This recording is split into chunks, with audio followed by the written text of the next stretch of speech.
السلام عليكم ورحمة الله وبركاته، زملائي وزميلاتي في المجال، إزيكم جميعًا عاملين إيه؟ يا رب تكونوا في أحسن حال. أنا حبيت الفيديو ده يكون ملخص لطبيعة شغلنا وطبيعة دورنا في المدرسة، علشان أي أسئلة بتجيني أنا حاولت إن الفيديو ده يكون مجمّع للأسئلة والاستفسارات اللي حضراتكم بتبعتوها لي على الخاص. أولًا إزاي أنا كأخصائية نفسية أو أخصائي نفسي أفعّل دوري في المدرسة، وإزاي زملائي في المدرسة يعرفوا طبيعة شغلي.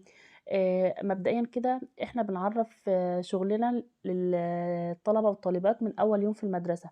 من أول يوم أنا هابدأ إيه، أبقى موجودة في الطابور الصبح إن شاء الله، وأتابع كده الطلبة اللي موجودين، وتبقى عيني عليهم. وطبعًا أنا كأخصائي نفسي ليّا وجهة نظر في الطلبة اللي قدّامي، أقدر أميّز سلوكهم وتصرفاتهم. تاني خطوة إن أنا في أول يوم هاخد حصة لكل فصل، وأبدأ كده إيه، يعني أعلن عن نفسي كده أو أعرّف نفسي للطلبة، يعني نبذة مختصرة كده، مش يعني ممكن ما تاخدش 10 دقايق. على حسب كثافة المدرسة بقى وعدد الفصول، ممكن تاخدها في يوم، ممكن تقسّمها على أكتر من يوم، دي حرية شخصية. بس أنا هابدأ أعرّفهم عليَّ كأخصائية نفسية أو أخصائي نفسي وطبيعة شغلي وإيه هي الخدمات اللي أنا باقدّمها، وبرضه أعلن عن جماعة التربية النفسية، وأقول إيه هي الأنشطة اللي بتقدّمها الجماعة، دي مختصرة علشان هنيجي بعد كده لخطة التربية النفسية وهنشتغل جلسة تعريف بالأخصائي النفسي. تمام خلاص، يعني بدأ اسم الأخصائي النفسي يكون موجود في المدرسة، من خلال وجودي في الطابور ومن خلال الإعلان في الفصول. تاني خطوة بقى إن هي هابدأ أفعّل شغلي من خلال خطة التربية النفسية. إحنا عندنا أول جلسة بتكون عن تعريف بأدوار الأخصائي النفسي، من خلال الحصص الاحتياطي ومن خلال جمع التربية النفسية، ولازم أبقى واخدة بالي أو أنزل لعقلية المرحلة اللي أنا فيها، علشان يفهموا طبيعة شغلي، لإن طبيعة شغلنا مش أي حد يفهمه. وأبدأ كده أعمل مطويات وإعلان عني كأخصائية نفسية، وأعمل برضه يعني إيه، شوية يعني حاجات ملصقات كده، وأبدأ أعلّقها في المدرسة عن الصحة النفسية، التوافق النفسي، الثقة بالنفس، واكتب كده تحت الأخصائية النفسية ومدير المدرسة. وأي نشاط أعمله يعني أو أي جلسة يكون فيها أنشطة، بحيث إن الطلبة يحبوني ويسألوا عليَّ ويطلبوا إن أنا أدخل لهم بعد كده. بلاش شرح يكون جاف أو شرح يكون بطريقة مثلًا روتينية أو كده. إحنا كأخصائيين نفسيين لازم ننوّع من الجلسة، لازم نستخدم العصف الذهني، المناقشة، الإثارة، إزاي نقدر ندير الجلسة. دي كلها فنيات لازم نشتغلها كويس أوي. نكمّل الفيديو وندخل على صندوق الاستشارات النفسية، ونعمل زي ملصقات زي دي كده ونبدأ نعلّقها على أي جلسة أنا باشتغلها، ما فيش أي مشكلة، ونفعّل دورنا سواء في الإذاعة أو داخل الفصول أو الطابور الصباحي. نبدأ لفكرة عمل صندوق الاستشارات النفسية، وده أساسي في شغلنا. الفكرة جاتني إن أنا لسه منقولة المدرسة جديد، وصندوق الاستشارات ده أساسي في شغلنا. فأنا من هنا باشكره جدًا باشمهندس محمد وفا، يعني بجد أنا بس يعني مجرد بس ما قُلت له إن أنا محتاجة صندوق الاستشارات النفسية، يعني حتى ما قُلتش له أي تفاصيل تانية. هو يعني طلع بالتصميم الأكثر من رائع، أنا باشكره جدًا، جدًا. يعني بجد فكرته وتصميمه عجبتني جدًا وعجبت كل اللي معايا في المدرسة.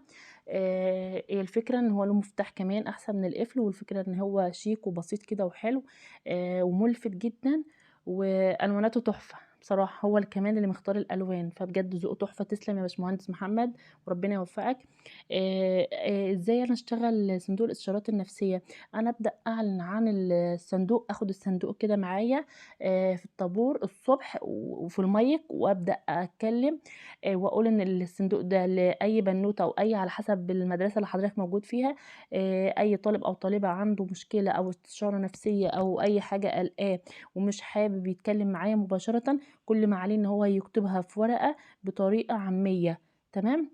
آمم وضروري إن أنا أوضّح لهم طريقة الرد. أنا هاطلب منهم اللي حابب طريقة الرد تكون من خلال الفصل هيكتب الفصل، اللي حابب طريقة الرد هتكون من خلال الطابور يكتب الطابور، وكمان اللي حابب طريقة الرد تكون من خلال اللوحة اللي أنا هارصقها جنب الصندوق، وأكتب عليها كده الرد على الاستفسارات، يكتب طريقة الرد، يعني هُم هيكتبوا.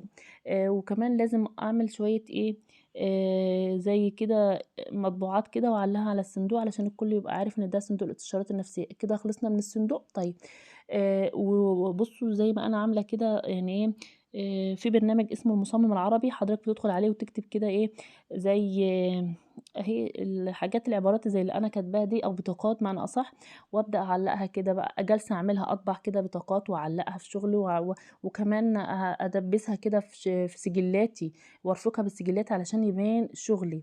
شغلنا محتاج محتاج شغل، يعني شغلنا محتاج شغل بجد.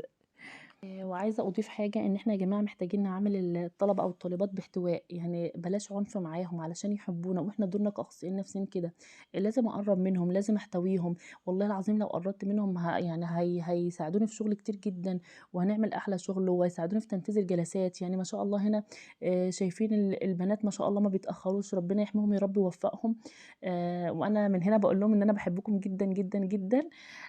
فبجد شغل الأخصائي النفسي ممتع جدًا ومفيد. دلوقتي أنا هانزّل فيديو الإعلان عن الصندوق وفيديو شرح الصندوق، فكمّلوا الفيديو للآخر.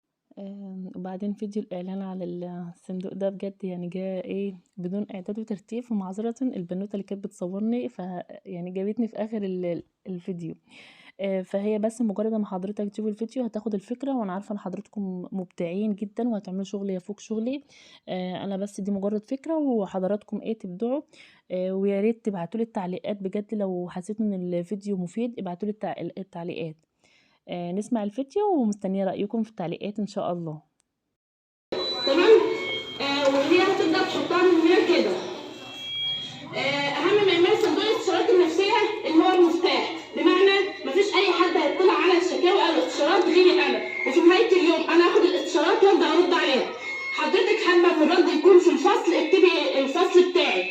حضرتك حابه ان يكون الرد من خلال الطابور الصباح، اكتبي انا عايزه الرد من خلال طابور الصباح. اي بنت محرجه تجيلي تكتب الاستشاره بتاعتها وتحطها هنا في الصندوق. تمام.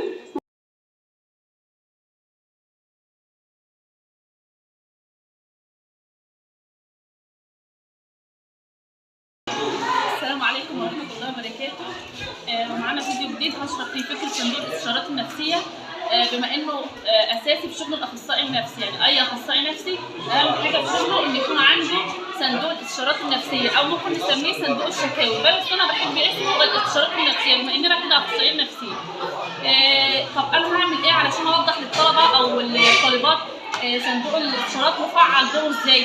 اول حاجة لما بعمل الصندوق ده، اول خطوه المفروض ان انا اعلن عنه في الطابور الصباحي، يعني انا وسط الطلبه كده ابدا اعلن عن الصندوق واقول ان الصندوق ده لاي طالبه او اي طالب عنده مشكله او استشاره نفسيه ومحرج يجي مباشره الاخصائي النفسي، كل ما عليه ان هو يكتب استشاره بطريقه عاميه، وهيكتب الفصل والفصل كام، وهيكتب كمان طريقه الرد على الاستشاره، هل هو عايز الرد على الاستشاره من خلال الفصل ولا من خلال الطابور الصباحي. وكل ما عليه لما يكتب استشاره هنا فاتحه في الصندوق فوق كده هيبدا يحط الاستشاره بتاعته. ولازم اوضح لهم كمان اهم ما يميز صندوق الاستشارات النفسيه هو ده كده المفتاح، بمعنى الصندوق ده له مفتاح، محدش هيفتحه غير الاخصائي النفسي، واي استشاره بتكون سريه تبع الاخصائي النفسي بيتم فتحها اخر اليوم، بياخد الاستشارات وانا هوريكم دلوقتي الاستشارات اللي موجوده فيه وبيتم الرد عليها. ولازم اكد لهم برضه ان الاستشاره هتكون سريه وهتكون مصدر المصداقيه والامانه، لان احيانا الطالبات بيكونوا مترددين وخايفين ان يكون الاستشاره ده حد يعرف عنها حاجه. طب تعالوا معانا بقى نفتح صندوق الاستشارات ونشوف فيه استشارات قد ايه، بس انا مش هفتحها طبعا معاكم، انا هفتح بس الحاجات اللي موجوده فيه. يلا قول بسم الله. تمام كده اهو. يعني احنا لسه النهارده اول يوم معلقين الصندوق، انا اعلنت عنه في الطابور وهنزل لكم فيديو الاعلان. شايفين؟ شايفين الاستشارات؟ فهو علشان تشتغل صح وتشتغل مظبوط وتفهم الطلبه بطبيعه دورك لازم تعلن عنه في الطابور، لان انت لو ما اعلنتش عنه في الطابور مش هتوصل لشغلك ولا شغلك هيكون صح. تمام؟ هم هيعرفوا ازاي اهميه صندوق الاستشارات من غير ما حضرتك تعلن عنه، فاول خطوه لازم الاعلان عنه، لازم تاكد على مبدا السريه والمصداقيه وطريقه الرد هتكون سريه، ولازم تاكد ان الصندوق له مفتاح خاص محدش هيقدر يفتحه غير الاخصائي. دي الاستشارات اهي، بس انا مش هاخدها دلوقتي، انا حبيت اوريكم ان احنا لسه بادئين النهارده يا دوب معلقينه، واللافتات دي انا طبعاها حاولت اقصها علشان يكون شكلها حلو كده على الصندوق. معانا كده لسه كده الموبايل هنا من الجنب هنا صوري هنشوف. اهم حاجه ان احنا نكون قد الثقه، بحيث اللي عنده استشاره يكون واثق ان هي هتكون سريه تامه، وان الرد كمان هيكون في مصلحته. تعالي بقى هنا كده، لازم عبارات زي دي علشان الطلبه يحسوا ان استشارتهم في امان، وانهم فعلا هيقدروا يستفيدوا وما يكونوش مترددين ان هم يبعتوا الاستشاره بتاعتهم. ونأكد لهم كمان المفتاح وان محدش يفتح الاستشارات غير الاخصائي النفسي. دي الاستشارات بس انا هحطها دلوقتي على لسه ما خلصناش. خلينا كده اهو، وهنقفل الباب تاني كده. هو خلاص قفل اهو، كده كده المفتاح معايا، وانا بقول كل ده